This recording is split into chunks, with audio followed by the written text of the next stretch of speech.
Hi, I'm George Stashak from Mr. Combi Training. For over 30 years, our local BBC radio station, Three Counties, has had a consumer programme. And when listeners phone in about plumbing or heating problems, I'm usually the person who answers it. One of the most popular problems that people face is condensation. So I've made a video for all to see, and hopefully it'll help you to solve that problem. Condensation in the home is basically caused by the worst room, which is going to be the bathroom. The bath is the largest culprit of all. You're looking at two things. One, a large volume of water, 160 to 170 litres of water temperature of over 50 degrees. The next worst place is going to be the shower. But we're looking at lower temperatures around 37 to 40 degrees and a flow rate of around 8 litres to 10 litres. So that's quite easily solvable. After that, we're looking at a saucepan without a lid on. That's a big no-no. Always keep a lid and the heat on low. Radiators drying clothes will contribute huge amounts of condensation in the lounge. And of course, we forget people. People breathe out, and the more people in a dwelling will produce more condensation. And the last problem in the house is ventilation, and we'll cover that subject later. A good way to check the amount of moisture that we've got is a hydrometer. One like this costs around the £40 mark, so don't buy anything too cheap because they're just toys or souvenirs. This will give you the amount of temperature and the amount of moisture in the room, and then measure in the bathroom, in the kitchen, in the bedroom particularly. Make sure it's not too dry or not too moist. Well worth having. To solve the problem of condensation, we need two factors. One, we need heat, and two, we need ventilation. So let's have a look at the heat side first, because that's easy to do. First of all, most bathrooms I find are underheated. Every gas-safe registered engineer will have an app or a calculator to work out what size radiator to reach a temperature that's needed in that room, whether it's the bedroom or the bathroom. Now, a bathroom will need around 22 degrees. We can achieve that easily with a towel rail. No thermostatic valve is necessary. The recommended size is 600 wide and 1800 high. So it's quite a big radiator, but we need that heat, and it's nice to dry towels on it.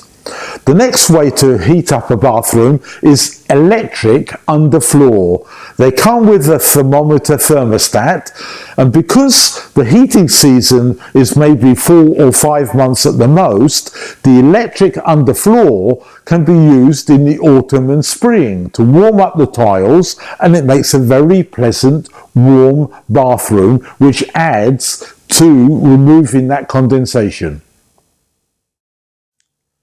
The second part of solving condensation is ventilation.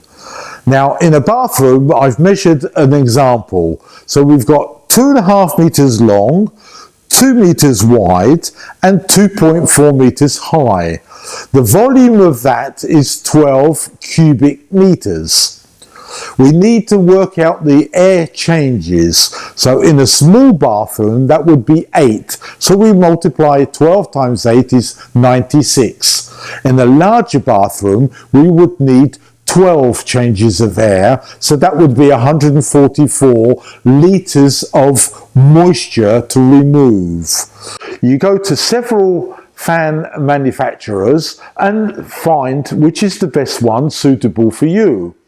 The best position is above the shower bath rather than through the wall. It's usually cheaper to install and more efficient and a lot easier.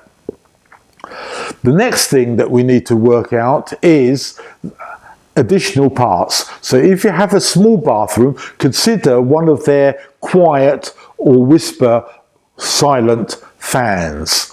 If you have a larger room, then consider 2 separate speeds. You may need to choose the faster speed.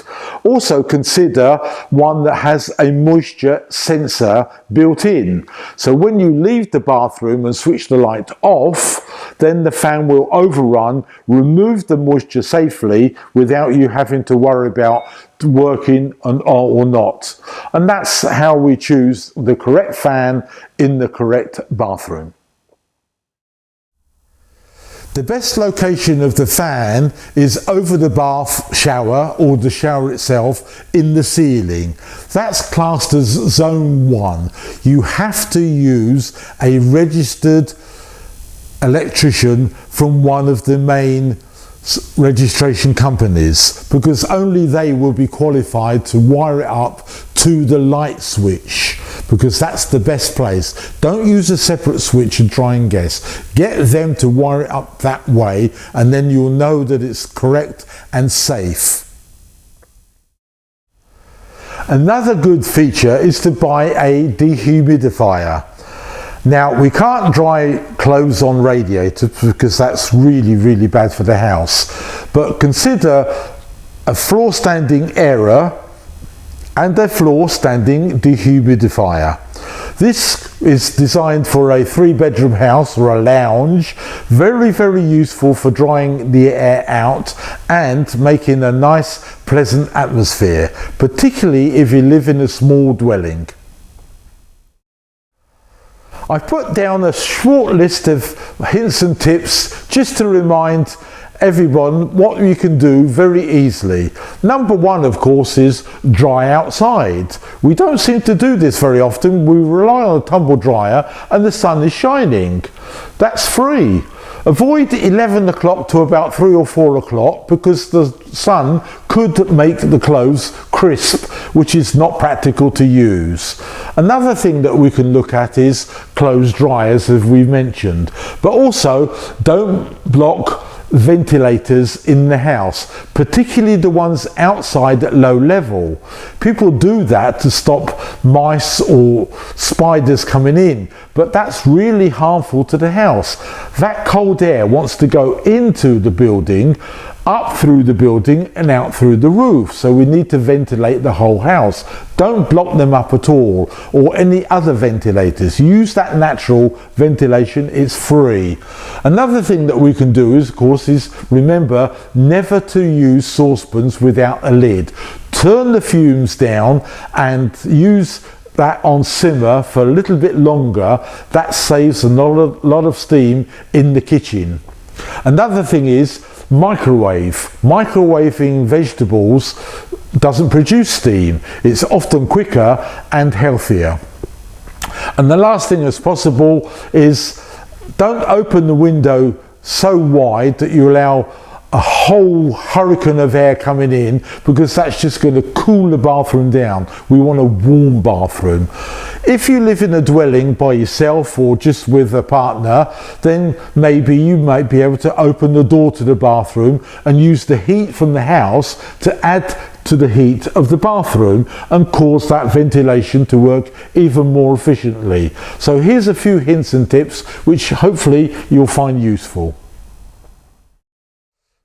Mr. Combi Training has a very good course for gas-safe registered engineers or those who have a ACS certificate, where we teach all about condensation, how to adjust boilers to make them lean and green. Have a look at the website, get in touch. If you're an electrician registered to one of the organisations, then you're welcome on a Thursday when we're doing our wiring and controls course. Thank you for watching.